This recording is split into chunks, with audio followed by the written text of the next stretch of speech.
BFM Business, 10h, midi, l'émission 100% placement. Intégral placement, Cédric Decoeur, Guillaume Sommerer. Nous sommes le 28 novembre, vous êtes au cœur d'Intégral Placement, vous accompagne jusqu'à midi dans le monde de votre patrimoine. On vous permet également de vivre au rythme, Guillaume, des marchés financiers, des marchés qui ce matin font un peu grisbine. En effet, en repli, le CAC 40, même s'il limite un peu ses pertes par rapport à il y a une heure, on est en repli actuellement de 0,5%. Bonjour Thibaut François. Bonjour messieurs. Depuis Fastea Capital, Thibaut, on essaie de redresser la tête, même si c'est dur. On reste dans le rouge, en effet, pour ce début de semaine à Paris. Oui, c'est une semaine importante cette semaine sur Paris. Beaucoup de gros rendez-vous. Effectivement, on commence la semaine en nette baisse. Effectivement, ça baisse un tout petit peu moins qu'il y a une heure. On perd 0,53 aujourd'hui. Les volumes sont assez faibles. On attend vraiment des éléments importants cette semaine avec la réunion de l'OPEP mercredi et le référendum en Italie dimanche. Donc peu de volume, donc peu de prise d'initiative aujourd'hui. On a à peu près 550 millions d'euros d'échangés sur le CAC 40 depuis ce matin. Donc les volumes sont vraiment très faibles. Aujourd'hui, ce qui pèse sur la tendance, c'est effectivement la réunion de l'OPEP mercredi.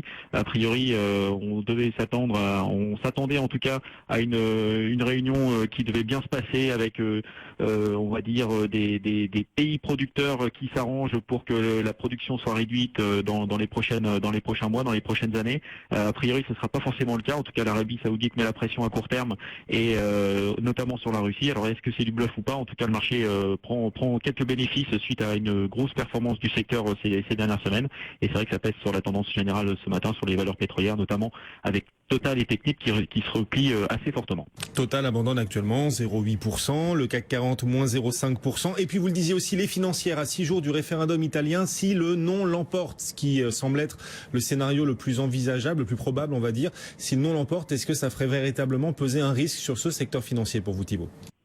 Le secteur financier est effectivement sous pression. On sait qu'on devrait avoir une confirmation, on va dire, de la défiance de l'Italie vis-à-vis des institutions en place. Donc le fait que le président du Conseil le poste soit à risque dimanche soir, c'est vraiment un scénario central.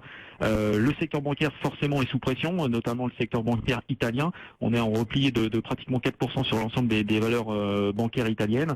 Un petit peu moins sur la partie européenne. Les BNP, les Sociétés Générales limitent leur baisse à entre 1 et 2%. Donc une baisse moindre. On a en plus des taux qui continuent, qui baissent depuis vendredi. Donc ce qui pèse aussi sur l'ensemble du secteur.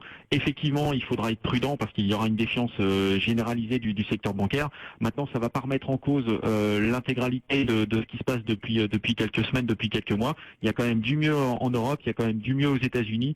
Une moindre pression de l'administration et du réglementaire devrait bénéficier au secteur bancaire. Donc on est sur une phase qui est plutôt bonne sur le moyen terme, même si à court terme on risque d'avoir une forte volatilité cette semaine, mais aussi sur les prochaines semaines sur le secteur bancaire. Aujourd'hui donc prudence sur le secteur, Crédit Agricole perd 1,4%, BNP Paribas moins 1,3%, ça entraîne aussi les marchés européens à la baisse, même si on a une bonne nouvelle quand même Thibaut, ce sont les crédits au secteur privé en zone euro, des crédits à un pic de 5 ans là sur le mois de novembre à plus 2,1%.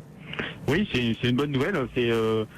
J'ai l'impression que c'est pratiquement la seule bonne nouvelle depuis que le QE a été lancé en Europe. C'est vrai qu'on voyait pas trop l'impact que pouvait avoir le QE à part sur le marché obligataire. Effectivement, on retrouve des taux à zéro pratiquement sur toutes les sociétés qui sont investment grade, notées investment grade partout en Europe. Donc là, c'est une bonne nouvelle. Le crédit augmente et bon, c'est vrai que le fait de mettre de l'argent dans l'économie et le fait de baisser les taux, c'est vraiment pour essayer de juguler cette partie crédit aux entreprises. Donc c'est une bonne nouvelle. Maintenant, il va falloir confirmer dans les prochains mois. Oui. Mais en tout cas, c'est un facteur plutôt intéressant sur le moyen terme. On en reparlera dans un instant avec Olivier Delamarche et Marc Toiti. Merci beaucoup. Thibaut François depuis Fastea Capital, Cédric. Et puis un coup d'œil également sur le reste de l'actualité avec ce clap de fin sur la primaire de la droite et du centre.